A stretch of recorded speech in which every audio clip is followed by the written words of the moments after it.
ಮೂಡ tension ನಡುವೆಯೂ ಮೈಸೂರಿಗೆ ಇವತ್ತು ಸಿಎಂ ಆಗಮಿಸ್ತಾ ಇದ್ದಾರೆ. ವಿಶ್ವವಿಖ್ಯಾತ ಮೈಸೂರು ದಸರಾ ಉದ್ಘಾಟನೆಯಲ್ಲಿ ಸಿಎಂ ಭಾಗಿಯಾಗಲಿದ್ದಾರೆ. ರಾತ್ರಿ 8:25ಕ್ಕೆ ವಿಶೇಷ ವಿಮಾನದ ಮೂಲಕ ಮೈಸೂರಿಗೆ ಆಗಮಿಸುತ್ತಾರೆ. ನಾಳೆ ಬೆಳಗ್ಗೆ 9:15ರಿಂದ 9:45 ವೃಶ್ಚಿಕ ಲಗ್ನದಲ್ಲಿ ದಸರಾ ಉದ್ಘಾಟನೆ ಆಗಲಿದೆ. ನಾಡ ಅಧಿದೇವತೆಯ ಸನ್ನಿಧಿ ಚಾಮುಂಡಿ ಬೆಟ್ಟದಲ್ಲಿ ಕಾರ್ಯಕ್ರಮವನ್ನು ಏರ್ಪಡಿಸಲಾಗಿದೆ. ಬಳಿಕ ಕೆಎಸ್ವೈ ಘಟಿಕೋತ್ಸವ ಭವನದಲ್ಲಿ ಚಲನಚಿತ್ರೋತ್ಸವ ಉದ್ಘಾಟನೆ ಇರಲಿದೆ. ಮಧ್ಯಾಹ್ನ 12:30ಕ್ಕೆ ಕುಪ್ಪಣ್ಣ ಪಾರ್ಕ್ನಲ್ಲಿ ಫಲಪುಷ್ಪ ಪ್ರದರ್ಶನ.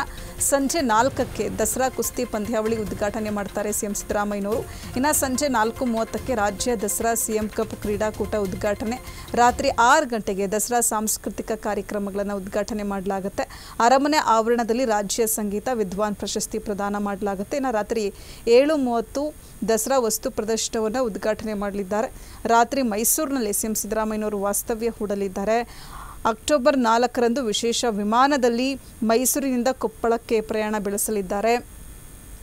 ಸಿಎಂ ಸಿದ್ದರಾಮಯ್ಯನವರಿಗೆ ಮೂಡ ಟೆನ್ಷನ್ ಇದೆ. ಇದರ ನಡುವೆಯೂ ಕೂಡ ಮೈಸೂರಿಗೆ ಇವತ್ತು ಆಗಮಿಸ್ತಾ ಇದ್ದಾರೆ. ವಿಶ್ವವಿಖ್ಯಾತ ಮೈಸೂರು ದಸರಾ ಉದ್ಘಾಟನೆಯಲ್ಲಿ ಸಿಎಂ ಸಿದ್ದರಾಮಯ್ಯನವರು ಭಾಗಿಯಾಗ್ತಾ ಇರುವಂಥದ್ದು. ರಾತ್ರಿ 8:25ಕ್ಕೆ ವಿಶೇಷ ವಿಮಾನದ ಮೂಲಕ ಮೈಸೂರಿಗೆ ಆಗಮಿಸ್ತಾರೆ. ನಾಳೆ ಬೆಳಗ್ಗೆ 9:15ರಿಂದ 9:45 ವೃಶ್ಚಿಕ ಲಗ್ನದಲ್ಲಿ ದಸರಾ ಉದ್ಘಾಟನೆ ಮಾಡ್ತಾರೆ. ನಾಡ ಅಧಿದೇವತೆ ಸನ್ನಿಧಿ ಚಾಮುಂಡಿ ಬೆಟ್ಟದಲ್ಲಿ ಕಾರ್ಯಕ್ರಮವನ್ನು ಏರ್ಪಡಿಸಲಾಗಿರುವಂಥದ್ದು. ಬಳಿಕ ಕೆಎಸ್ವೈ ಘಟಿಕೋತ್ಸವ ಭವನದಲ್ಲಿ ಚಲನಚಿತ್ರೋತ್ಸವ ಉದ್ಘಾಟನೆ ಮಾಡ್ತಾರೆ. ಮಧ್ಯಾಹ್ನ 12:30ಕ್ಕೆ ಕುಪ್ಪಣ್ಣ ಪಾರ್ಕ್ನಲ್ಲಿ ಫಲಪುಷ್ಪ ಪ್ರದರ್ಶನ. ಸಂಜೆ 4ಕ್ಕೆ ದಸರಾ ಕುಸ್ತಿ ಪಂದ್ಯಾವಳಿಯನ್ನು ಸಿಎಂ ಸಿದ್ದರಾಮಯ್ಯನವರು ಉದ್ಘಾಟನೆ ಮಾಡ್ತಾರೆ. ಇನ್ನು ಸಂಜೆ 4:30ಕ್ಕೆ ರಾಜ್ಯ ದಸರಾ ಸಿಎಂ ಕಪ್ ಕ್ರೀಡಾಕೂಟ ಉದ್ಘಾಟನೆ.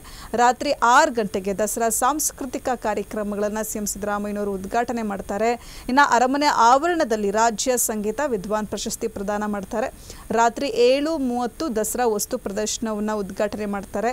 ಇನ್ನು ರಾತ್ರಿ ಸಿಎಂ ಸಿದ್ದರಾಮಯ್ಯನವರು ಮೈಸೂರಿನಲ್ಲೇ ವಾಸ್ತವ್ಯ ಹೂಡಲಿದ್ದು ಅಕ್ಟೋಬರ್ 4ರಂದು ವಿಶೇಷ ವಿಮಾನದಲ್ಲಿ ಮೈಸೂರಿಂದ ಕೊಪ್ಪಳಕ್ಕೆ ಪ್ರಯಾಣ ಬೆಳೆಸಲಿದ್ದಾರೆ.